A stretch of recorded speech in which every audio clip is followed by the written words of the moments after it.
اب کیونکہ عالمی سطح پر پاکستان کے ستارے جو ہیں وہ اچھی پوزیشن میں ہیں، اسی سے جڑا ہوا ایک سوال کراچی سے پوچھ رہے ہیں جمیل خانزادہ۔ ابھی جو ہمارے تعلقات اتنے اچھے ساری دنیا سے ہو رہے ہیں تو ہم اپنے پاسپورٹ کو اپ گریڈ کرنے کے لیے کوئی کوشش کیوں نہیں کرتی ہماری گورنمنٹ کو چاہیے کہ اس وقت وہ اپنے پاسپورٹ کی ویلیو بھی تھوڑی سی بڑھائیں، یا ہماری کوئی ایسی گورنمنٹ کی ایسی کوئی پرائرٹی نہیں ہے کہ اس کو بہتر کیا جا سکے۔ انڈیا کی دیکھیں، ہمارا دیکھیں، ہمارے پاسپورٹ کی تو کوئی ویلیو ہی دنیا میں نہیں ہے۔ جب ہمارے تعلقات اب پوری دنیا سے اتنے اچھے ہیں تو اس کو بہتر بنانا بھی تو ہماری ترجیحات میں شامل ہونا چاہیے۔ پاکستان کی کسی حکومت نے پاسپورٹ کو کمزور نہیں کیا، پاسپورٹ کو کمزور پاکستان کی عوام نے کیا ہے۔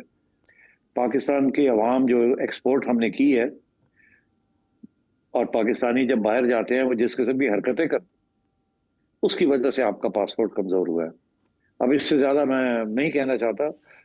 ہاں، پاکستان کچھ عرصے سے ایسی سچویشن میں کافی ایکسپورٹ کیا ہم نے مین پاور، مگر آپ دیکھیں گے جب بھی، اور اس میں ایک ایسا ڈائمینشن تھا جس کی وجہ سے میں سمجھتا ہوں ہماری ریپوٹیشن، انٹرنیشنل ریپوٹیشن کمزور ہوئی ہے۔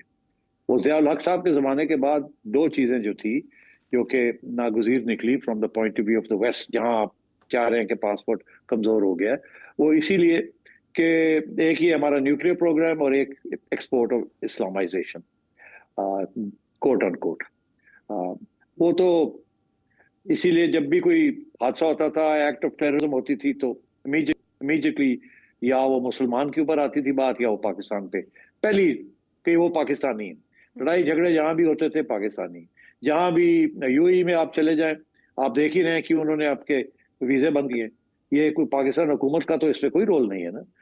پاکستان حکومت تو آپ کو فیسیلیٹیٹ کرتی ہے پاسپورٹ دے کے۔ پاسپورٹ کی حفاظت جو ہے وہ عوام کرتی ہے نا، سٹیزنز کرتے ہیں، اپنی شہرت کرتے ہیں، اپنی عزت کرواتے ہیں لوگوں کو۔ آپ جہاں جس ملک میں جاتے ہیں وہاں ان کی قانون کی عزت کرتے ہیں، یہ نہیں کہ وہاں جا کے ان کے قانون توڑتے ہیں آپ، اور آپ حرکتیں ایسی کرتے ہیں جس کے ساتھ بدنامی ملک کی ہوتی ہے اور آپ کی ہوتی ہے۔ تو آئی ایم سوری ٹو سے دس، بٹ کچھ لوگ ہوتے ہیں جو یہ کرتے ہیں۔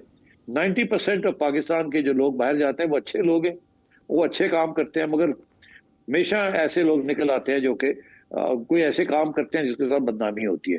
یو کے اندر بھی اس قسم کی سچویشن ہے، اور جگہ پہ بھی اس قسم کی سچویشن ہے۔ تو آپ اپنا رویہ بہتر کریں جن ملکوں میں آپ جاتے ہیں۔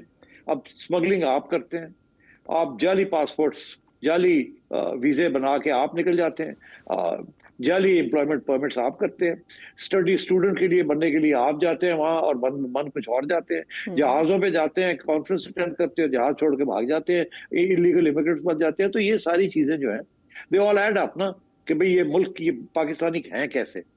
محنتی لوگ ہیں ہم، اچھے لوگ ہیں ہم، اور 90 سے بھی زیادہ % جو ہمارے لوگ ہیں باہر وہ اچھا کام کرتے ہیں، اچھے سٹیزنز ہیں، قانون اوبے کرتے ہیں، سب کچھ کرتے ہیں، مگر وہ جو 4-5% لوگ ہیں وہ گڑبڑ اتنی کرتے ہیں۔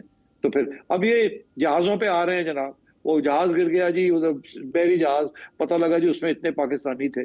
وہ مطلب یہ all this is part of the debate نا، کہ یہ پاسپورٹ آپ کا کیا ہے۔ تو اس لیے مہربانی سے آپ دنیا جہاں جاتے ہیں وہاں کے قانون فالو کریں، تو پھر آپ کا پاسپورٹ اسٹرانگ ہو جائے گا، عزت ہوگی آپ کی۔ عوام کے پوائنٹ آف ویو سے وہ یہ بھی سوچ رہے ہوں گے کہ کمزور ڈپلومیسی یا سیاسی عدم استحکام جیسے فیکٹرز کا کیا کردار ہوتا ہے، یا قانون کا جو ہمارے ملک میں حال ہے اس کا کوئی کنٹریبیوشن نہیں ہوتا اس طرح کی رینکنگ میں؟